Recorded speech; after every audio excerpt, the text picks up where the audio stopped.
Hello everybody and welcome to a new video. Today I'm going to do I almost just said TED Talk, not a TED Talk, but more of a informational talking video while you can watch me play some Fields of Mystria, which I highly recommend even though it's not finished yet. I like it a lot. Anyways, today I'm going to be talking about stories. Now, I've kind of already gone over this topic before. It'll appear either here or here. I don't know exactly how YouTube mirrors things, so it'll be above my head. Just look up and it'll be there on the first video I did on story. But that was more of a generalized, you could use that for even when you're making a book story, not just or a comic story or any other form of media, not just specifically video games. So today I wanted to take more of a focus on how to work within video games, which is a very complicated setup. So, without any farther delay, let's jump into that.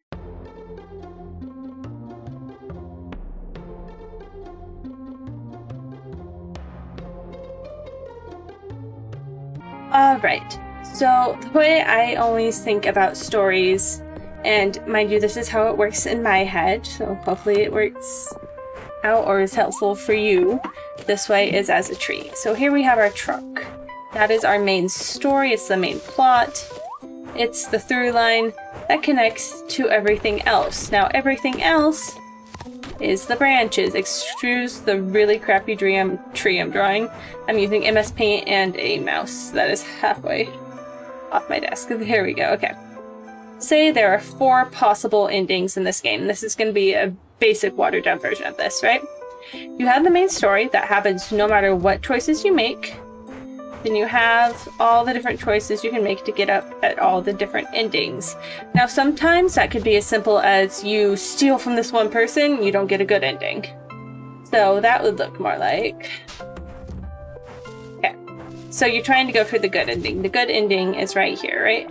So you have a branch leading towards a good ending. You could do everything right, except you make a decision and steal something. So that means instead of going to the good ending, you go to a neutral or bad ending on an off-leading branch.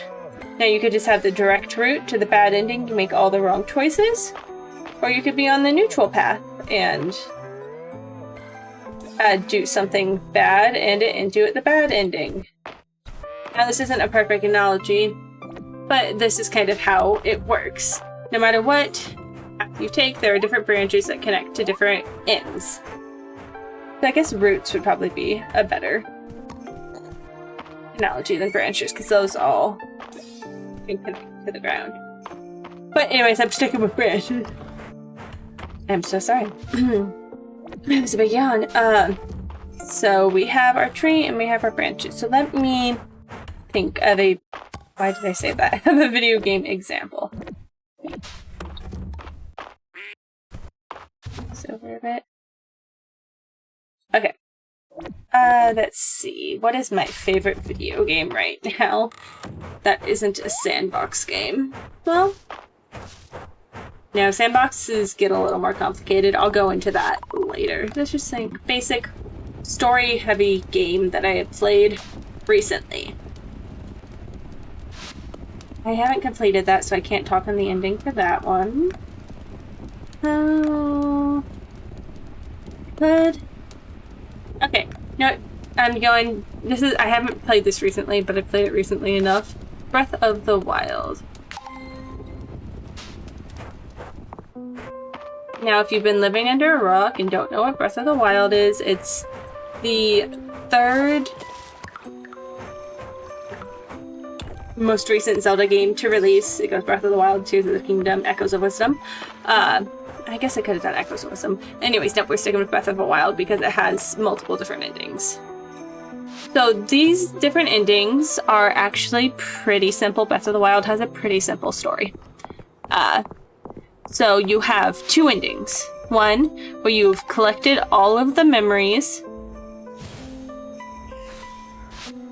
and, sorry, I just thought of a different, smaller branch. I'll get to that later. All of the memories, and one where you didn't collect all of the memories. These are 2 different endings. The start is obviously Link waking up in the Shrine of Oh my good golly. resurrection of him waking up on the Great Plateau. I can say that. I'm sticking with that. And then, of course, there's all the different choices you can make along the way, all the different paths you can take. But because Breath of the Wild is not a story-heavy game, they get away with a lot more in variability. Now, there's also... this one isn't as big of a deal, but it's kind of like knots along the way. When you're fighting Calamity Ganon, which is here, you can take many paths to get there. So for now, I'm just doing 2 paths to make it simple. One where you get all of the Divine Beasts, and one where you get some of the Divine Beasts, and then one going through the middle where you get none of the Divine Beasts. They all ended the Ganon fight. However, during that fight, spoilers, I guess, the Divine Beasts shoot lasers at Ganon to weaken him. So if you don't get them, you don't get that damage, and you just have to fight from full health. And if you don't get all of them, then it doesn't take as much health off. It's pretty basic. And after the boss fight, you get the 2 separate endings, depending on if you collected all the memories or not. Now, obviously, this one does not look as much of a tree as this one does. They said it's a very loosey-goosey metaphor, but that's actually... so let's see, what other video game that's not Zelda could I go through? Okay, I have a good one I actually thought of. Final Fantasy XII. There is one ending to Final Fantasy XII. You beat the boss, and you get that ending. This is the end, right here. However, there are 1,000 different ways you can get to that end. There's so many mini quests, what am I doing? Side quests and hunts and just various different things you can do to get to this point. You can take a straight linear path from the beginning in Ravenastar all the way to the end. And you could complete all the hunts and all the side quests. And you could max level. You could do all of these things together. You could do none of these things. And you see how this very quickly, of course, with the tree metaphor, gets very complicated. So the trick to managing it all is how I always think of it, is it always comes from here. No matter what choices that the player or you as the developer make, it always comes back to that tree trunk. Even if there's a good and evil, that character is still the same character, especially if you're doing a story heavy involving the main character. If you go silent protagonist, you can get a little more flexible with that. Like Undertale, there's the 3 endings: neutral, good, and genocide. Yeah, let me make a tree for Undertale. I feel like that's a pretty good basic one to understand. To get the good ending, you have to have gotten the neutral ending and be friends with everyone. The neutral ending is just that you don't do bad or do completely bad, and you don't do completely good. So actually, that's lower than neutral. Okay, so here's the start. You've fallen down. Say that you kill someone. That's the point. Kill people. That can lead you either to the neutral ending, or if you kill everybody, it leads you to the genocide ending. Say you go through on your first playthrough, just straight shooter. That gets you the neutral ending. Okay? Then you go through the second playthrough. You can get the good ending, but only because you got the neutral ending. I would actually... Hold on. I don't like how I place that. It'd be more of a whoop, whoop, whoop, whoop. So this is how I would show Undertales. Is a twisty-turvy tree. But Undertale, because of the silent protagonist, has more of a basic story approach. Notice with a lot of Zeldas, they have a very basic story approach that the twisting that can have multiple endings, whereas with a story-heavy game, it gets a lot more complicated. I'm repeating myself over and over again. Sorry, I've been beating this dead horse. I will move on to the next talking point.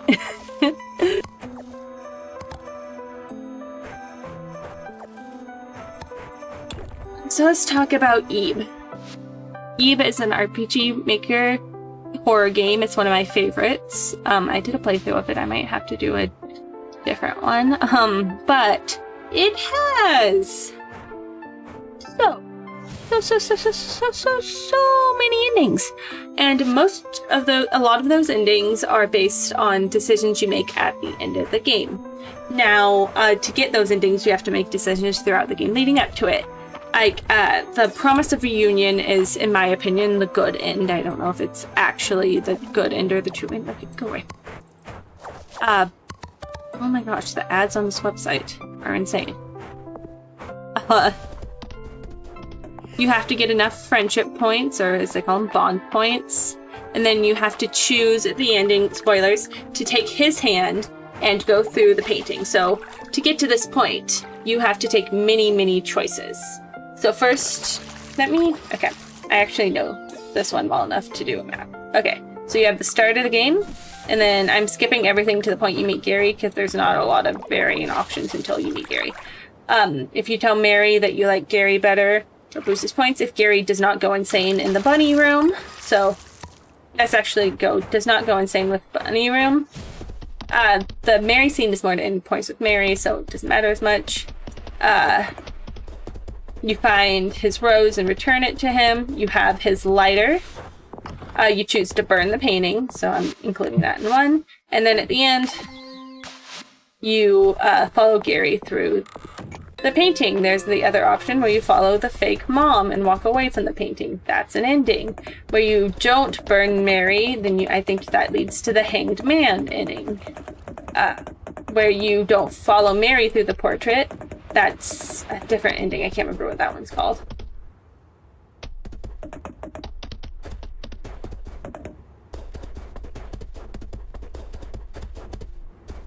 Okay, there's 6 different endings.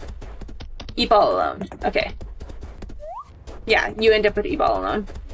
Gary can die, and go away. Oh my gosh, the ads on this. I did not mean to do that. After getting out, guys had to start photo painting. We're not just burning. This is some paintings away from it. Yeah, variation 3 is she steps away from the painting, even if Mary's painting hasn't been burned.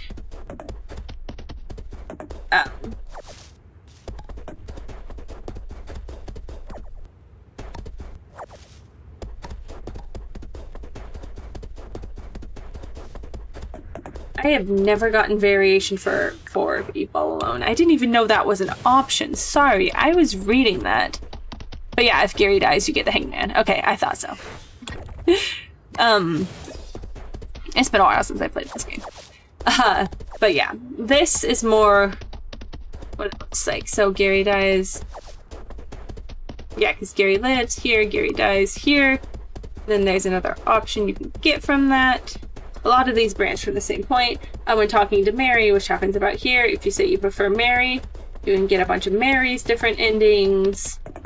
So it's more like a genealogy chart than a actual tree, because each branch is born from the area it comes from before. So I guess a genealogy chart is more, a family tree is more apt than an actual literal tree to describe it. But then how do you keep track of all of this? And when writing a story, for me, at least, I find that actually I have a binder. Just got it from the dollar store. It's cheap. A binder full of paper where I actually physically write out all the choices, the points that lead to good endings, that lead to bad endings. But for like my current game that I'm working on, there is a bad end and there's a good end, and nothing you do in the story really affects it too much. It can help you lean towards one way, and if you do some things, the good end is impossible, but nothing, you don't have to do anything to get the good end, you just have to not do certain things. I'm trying to leave this as spoiler free as possible. Sorry about how vague I'm being. I'm also not 100% cemented the details out. But most of that relies on the decisions you make during the final battle. and leading through the final temple and all that.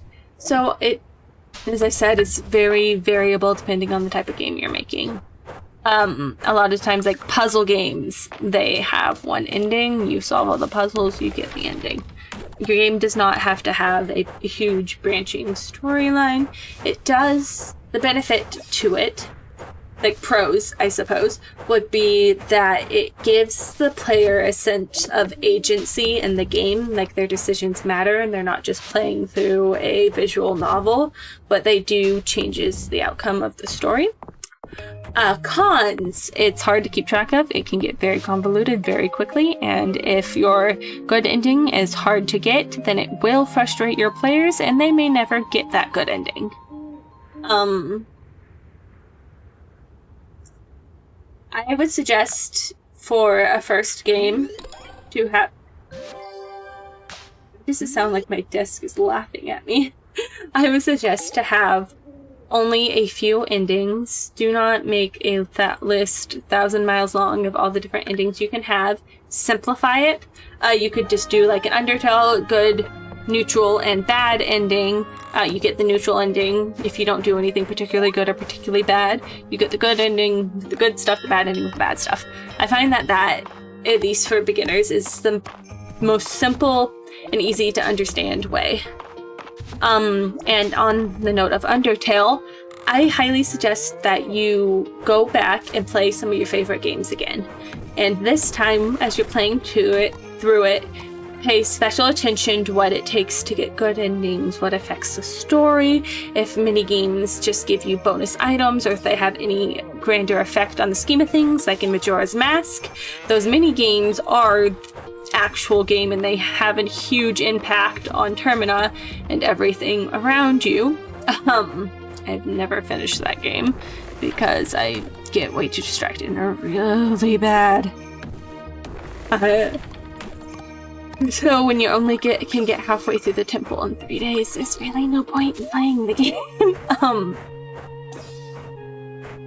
Yeah, just play your favorite games again, pay attention to the story, pay attention to balancing, and that's just, honestly, not even just for story. Like, when you're making a game, when you're writing a book, when you're making a movie, when you're animating a cartoon, go back and watch the things that inspired you to get to this point, to make you want to create these types of things, and pay close attention.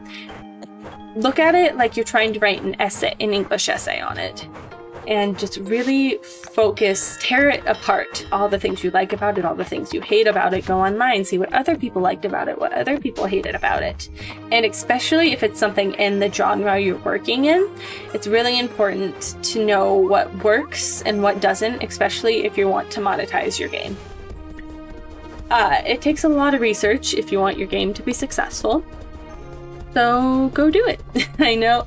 Oh no, you're gonna have to go play some video games. And not even video games too. Of course, when the aspect of choice comes in, there's not much else to do this with other than video games. I'm counting visual novels in that, of course. But like, something that's popping into my head that's not a video game is Markiplier's Who Killed Markiplier and her heist with Markiplier. You go through a series of branching videos. That's actually a really good example, me. Good job thinking of it. If you haven't gone through it and played it, I guess, it's Mark produced a series of videos that, depending on what choice you make, there's 2 or 3 or 1 link at the end of the video, and you choose this option or this option or this option, and then it takes you to another unlisted video where you can choose this option or this option, and it ends up at a bunch of different endings. That would probably be a really good example to just look at how those videos trail to one another. Sometimes they loop back, and just how to keep a continuous storyline going, even though the ending could be different depending on it. And that brings me to something more RPG Maker specific. Variables. If you're going to have a game with multiple endings, especially if it's like a fantasy game in a world, have variables set. So if you have enough variables leaning towards abandon, NPCs will react to that and be like, oh, this person is not a good person. Shopkeepers may raise their prices. Mothers may hurry their children away because they don't want them near you. Stuff like that. Or on the opposite, if you have enough points leaning towards the good end, then you may get discounts. People may offer to help. Children may want your autograph, stuff like that. So use variables to make your world come alive around the player.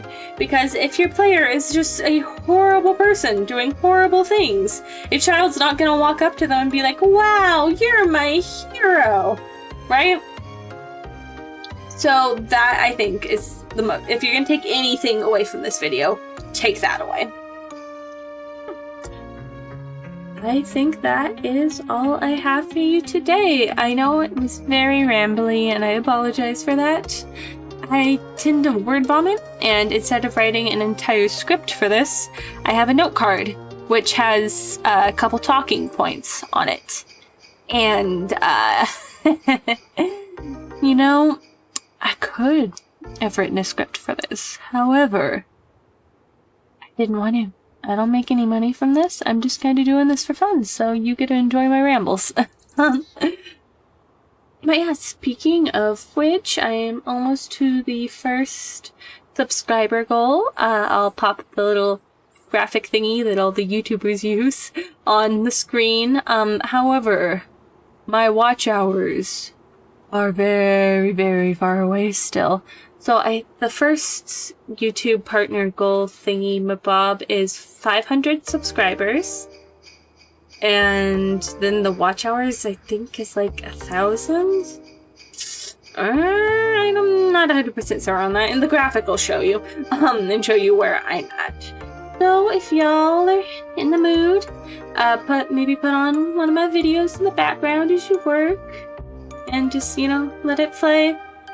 Get that time up so hopefully I can maybe start earning some money from these, because that would be very nice, because my hours at my job are very inconsistent and switch around constantly. But anyways, I hope you all enjoyed, and I will see you in the next video. Bye!